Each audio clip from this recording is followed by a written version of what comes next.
Assalamualaikum warahmatullahi wabarakatuh. Hai semuanya. Perkenalkan, nama saya Farida Julia Saputri dengan NPM 2113053073 dari kelas 3C Fakultas Keguruan dan Ilmu Pendidikan Universitas Lampung angkatan 2021.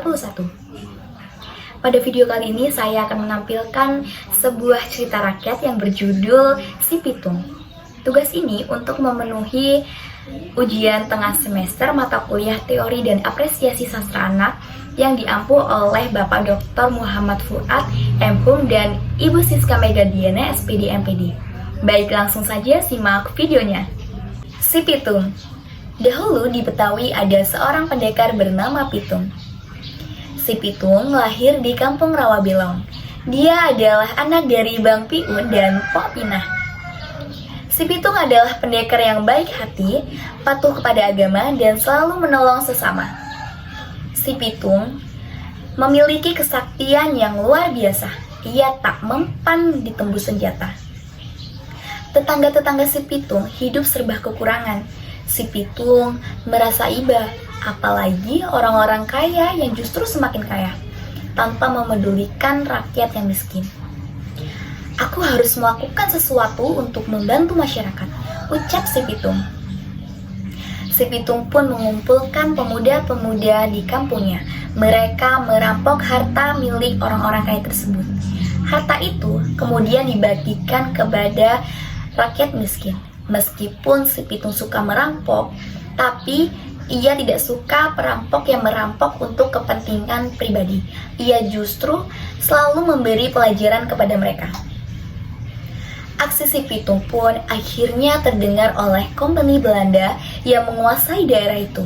Kita harus menghentikan Pitung agar kompeni Belanda tidak resah dengan keberadaannya, ucap kepala polisi kompeni Belanda. Berbagai upaya dilakukan, namun si Pitung selalu bisa lolos dari pasukan kompeni Belanda. Berkali-kali kompeni Belanda mencoba menembaknya, tapi Pitung tak terluka sama sekali. Kepala kompeni Belanda hampir putus asa. Bagaimana cara menangkap Pitung? Apakah ia tidak memiliki kulama? Bagaimana cara menangkap si Pitung? Apakah ia tidak memiliki kelemahan? Tanya kepala kompeni Belanda merasa kesal. Akhirnya ia menemui guru si Pitung, yaitu Haji Naimin.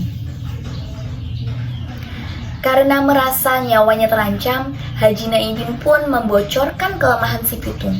Akhirnya, aku tahu kelemahan Bu Pitung, ucap kepala kompeni Belanda dengan geram. Setelah beberapa lama, kompeni Belanda pun mengetahui persembunyian si Pitung. Tanpa membuang waktu lama, mereka langsung menyergap si Pitung. Kompeni Belanda yang sudah mengetahui kelemahan Pitung pun dengan mudah melumpuhkan Pitung, yaitu dengan cara mengambil jimatnya saat ia mandi di sungai. Akhirnya Pitung pun meninggal karena luka tembak peluru emas. Sesudah si Pitung meninggal, makamnya dijaga oleh tentara karena percaya bahwa si Pitung akan bangkit dari kubur. Baik, itulah video yang bisa saya tampilkan. Bila ada kesalahan mohon maaf. Saya akhiri. Wassalamualaikum warahmatullahi wabarakatuh.